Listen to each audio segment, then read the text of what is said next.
whether it's Frost or Blaze, it's hard to deal with. Shen being banned, kind of an auto ban here by Blaze. I think they've banned him every game, and Blaze has banned Shen several times in previous games, more than any other champion.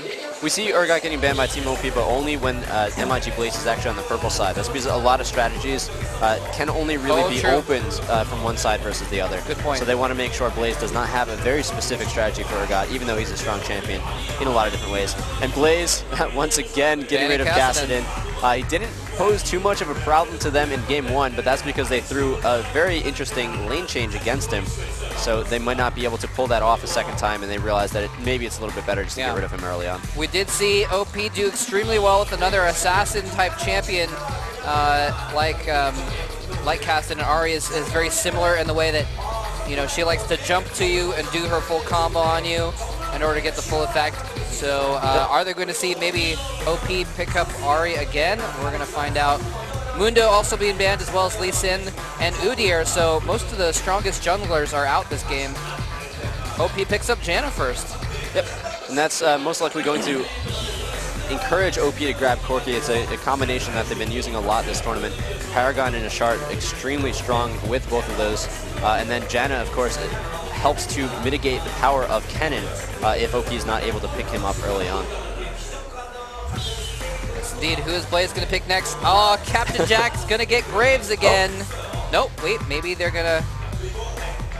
Yeah, well, Captain Jack just picks it up so they don't have to switch. They realized Rise wasn't banned, they had to grab him.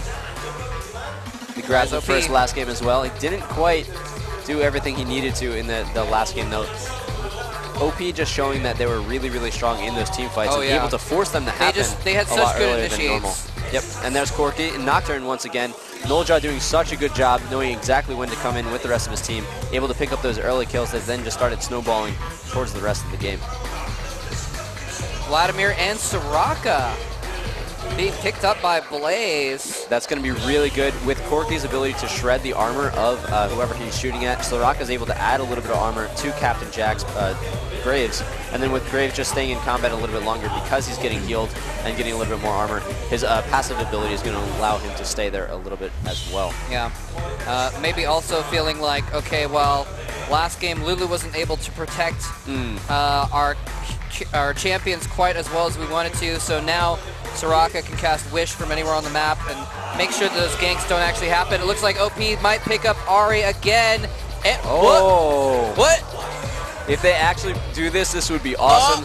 Ahri most likely staying in the middle. Please lock it in. Karthus going to the top lane, but able to affect the entire game. Do it. Do it. 15 seconds. Someone run in there and steal their keyboard so they can't change. Just run up behind him, click lock in real quick. I actually was watching, I was spectating. Oh, are they going to do it? They're locking it in! Team OP going with Karthus and Ahri. Oh, that is so awesome. This is interesting for a choice on their part, though, because usually the counter to Karthus is having Soraka, and Soraka was already picked for MiG Blaze. Maybe they're trying to counter Soraka with Karthus or something. I don't know, man. That is really interesting. Probably, I think you're right. We're probably going to see Karthus going top because then he's going to have that global presence, whereas Ahri... Nope. Cornsalad's actually grabbing Karthus, so he's going to be with the mid. Okay. And then Ahri on a Lilac is actually going to be pretty strong as well. She's able to get to the mid lane rather quickly, and then also able to contest or make sure they can keep their blue buff. No, go ahead. Just having both Ahri and Karthus really close to the blue buff on their side is going to make it so that they can prevent the other team from stealing it a lot easier. True. What I was thinking is just that Ahri, you know, Karthus can be anywhere with his ult basically to help out with ganks, whereas Ahri needs to actually go to a lane, and so by having her in the mid lane, I felt like she would be better to be able to go either top or bottom as needed. But you're exactly right, she's going to do perfectly fine top lane. Karthus, of course, very good if he can go to another lane and gank as well, and he can, of course, get Ahri coming down to help as well. So very interesting pick there. I was actually, man, the new spectator mode is so boss. It is so awesome. Like I'm in love with it. It's fantastic. And I was even just spectating a game the other day, a high level. They usually have the high level games as like the featured spectator games. And I was actually spectating a game. I was like, you know what? Karthus is one of my mains. I want to see what the top level players are building on him. So I joined this game that had a Karthus in it, and I was like, wait a minute. Why does Karthus have a regrowth pet? It's a support Karthus. So Karthus can technically be used in a lot of different locations, but he is going to be mid this time. Ari is going to be top. Yeah, and Ari actually grabbed Ignite to be able to fight against the Vladimir that we saw he's going to be going up against on Phantasy Star. Yeah. But Graves versus Corki, going to be very interesting. Both able to do so much damage when they're close up. Graves using Buckshot? Yeah, Buckshot to do a ton of damage if he's in the face of Corki. However, the Gatling gun able to shred his armor if he stays there for too long. Yep, and they will be supported by Soraka and Janna. Soraka, very sustainable champion, is going to keep you in lane for a long time. Janna has a little bit more utility. Ladies and gentlemen, game number 3 to break the tie to see who will get the lead going into game 4, and who will have the advantage to getting into the finals. It's about to begin.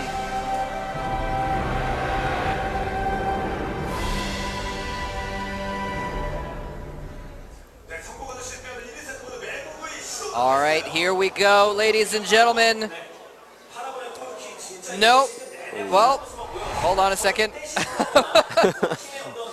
All right, here we actually go. Ladies and gentlemen, Team MiG Blaze is going to be in the top right of the map. They are going to be in the red. And Team OP is going to be in the blue in the bottom left.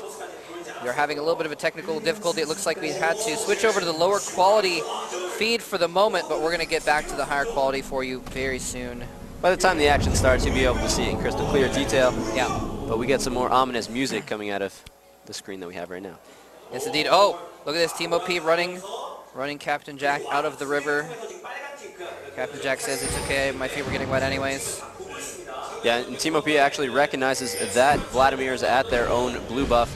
They don't want that to be stolen, so they did actually drop a ward there before trying to do the invasion. We didn't get a chance to talk much. I was so excited about Karthus, one of my favorite champions, that we didn't get to talk about the fact that Amumu was actually picked for MiG Blaze as well, and so that's why we're seeing this invasion. Amumu is an extremely mana-dependent jungler. He needs that mana so badly, and so OP says, you know what, if we can take their blue buff, we're going to shut down Amumu's jungle very, very early. So that's what they're doing, and I'm actually a little surprised they didn't prepare a little bit more ahead of time for the fact that, of course, Amumu is going to go ahead and steal their blue because he can't go without it. Yeah, that's really true. And we actually saw that MiG, Frost was giving the blue buff to Amumu even until the later game. They did say in the interview after the fact that it was a mistake, but it was something they didn't really mind too much because yeah. Amumu with blue, like you're saying, is extremely strong. There we go. So just trading buffs, not really a big deal. Going to get back into their normal... Oh, Ambition gets caught! Wow, almost a kill. The flash away, still almost a kill. Oh, he's continuing to land those layways. I thought he was out of range. Beautiful, beautiful layways there. Yeah, trading an exhaust for a flash. They're going to get the exhaust back up a little bit faster. Yeah. And also having Cornsal with the ability to flash away, it's going to make it a little bit easier for Nolja to come gank against Ambition if he steals these rays and moves in. Janna still supporting him. While Alalak doing a really, really good job against Phantasy Star. Vladimir's a champion that he gets really strong later on, but a little bit weak early on because of the cooldowns on his abilities. And Ari just able to take advantage of that really, really well. Wow, look at this. OP is destroying Amumu's jungle, taking his blue. Of course, he did get a blue buff. He did get a blue buff by stealing the others, but now they're taking Amumu's red as well. Took his wraiths already, giving a little poke to Rise here as well, saying, you know what, we just want to make sure you use up every single health potion, make sure you don't have any left, and in fact, Rise is stuck with no health pots any longer. Yeah, Amumu has not yet used his smite because he did want to use it on his red buff, grab it really quickly because he thought it was a dangerous situation, but unfortunately was not able to get here quickly enough, and he's going to be down a major buff creep in the jungle. Going to put him really far behind Nocturne, which is not what he wants early on, with Nocturne able to do a lot quicker ganks and help his team a lot more. Yep, now Ashert finally joining Paragon down here at bottom lane. Paragon has been taking some hits. He's down at 5 creeps compared to the 15 of Graves. So, yep, they're going to need a little bit of help from Nolja here to get back in that matchup down at the bottom lane. Yeah, even though he's down some creep score, he was actually able to put on a lot of damage to Graves and force him to use a potion. So still a nice job of recovering from that situation. He's going to have a little bit more experience than Graves as well. So if he can get in an advantageous position after he goes back the first time, he's going to have a little bit more items as well. Not more items, but able to stay relatively even with that. And having the extra level is going to make the difference in not having those items. Excellent point. So yeah, now nice Eye of the Storm, protecting from a lot of that damage from the, well, all the damage from the buckshot. It's exactly what you want to do as a Janna. It's kind of the two lanes. One of them, well, the two supports. One of them is supposed to protect from the damage, and of course Soraka is just supposed to heal the damage back up. So both a little bit of sustainability. Either way works. Yeah. I don't know. I'd rather not feel any pain than feel pain and then get healed from it. But to each their Well, own. but it's easier to heal the pain than it is to make sure you block the pain every time. So a little bit better trading for Soraka Graves. I was always told different when I was growing up. Talking about League of Legends here, not real life. League of Legends is real life. What are you talking about? That's my point. More important. All right, so we see Amumu having a Philosopher's Stone. He is a little bit behind in his jungle, so he's going to need to be able to get that extra gold. Meanwhile, Nocturne has not even gotten back yet. Well, now he has. So we're going to see what he actually purchases to counteract that. Oh, going for that Madred's Razors. He wants to be able to shred through the minions in the jungle and then be able to maybe steal the next red buff as well. Philostone's pretty common thing to find on Amumu's anyways, or a lot of mana. Oh, nicely done. That was actually really cool. Lilac killed the minion that was protecting line of sight to Vladimir and fired her charm at that moment, so it went through the spot that Houston held a minion. Very cool. Yeah, Lilac showing that he's really experienced with Ahri in this top lane. Able to play pretty much any champion in that role. He's so good. He's been playing this game for a very long time, both on the North American server and the Korean server. Knowles is going to go in here and just see if there's any free wraiths to take, but not at this point in time. He might actually go in to try and assault Rise. Oh, the wall pain goes down. He's going to go in. He does not get the leash. The Rune Prism stops him, but he's not running away. And that is a kill. Ambition is going to die. Is Helios going to die as well? Diving in there. No. He does get out of there. That's beautiful timing. That's going to allow Team OP to go and grab their blue buff in complete safety in about 30 seconds when it respawns. Meanwhile, Karthus is going to stay and just try to keep the minions pushed up away from Amumu able to stop it. Helios is only at half health, has no mana, so he can't really say anything to Corn Salad about this. Yeah, nothing he can do there. And Corn Salad is just going to go ahead and press those minions up against the tower as well. Beautiful, beautiful play. Karthus now looking at the minion count, 15 minions ahead almost of, Yeah, really well in mid lane. What's even worse is they forced Ambition to go back right before he would have been able to buy his Catalyst, so he's stuck with just a Ruby Crystal and a Sapphire Crystal, able to get a little bit more health and mana. Oh, going for the kill on Phantasy Star. Is he able to pull away? Oh, the Karthus ult! The Karthus ult! Karthus hits level 6 in perfect time. Had just gone back to get mana and scores the kill from the spawn. Beautiful, beautiful play. And that's one of the reasons why I love playing Karthus myself, because no one ever gets away with a few hit points, which is so frustrating sometimes. That was awesome, and the fact that he used Requiem to be able to kill the top lane, he also injured a lot of the other lanes, just helping out the rest of his team as well. Yep. I would not be surprised if we see another Match I Soul Stealer on Corn Oh, Salad we this might game. indeed. We might indeed.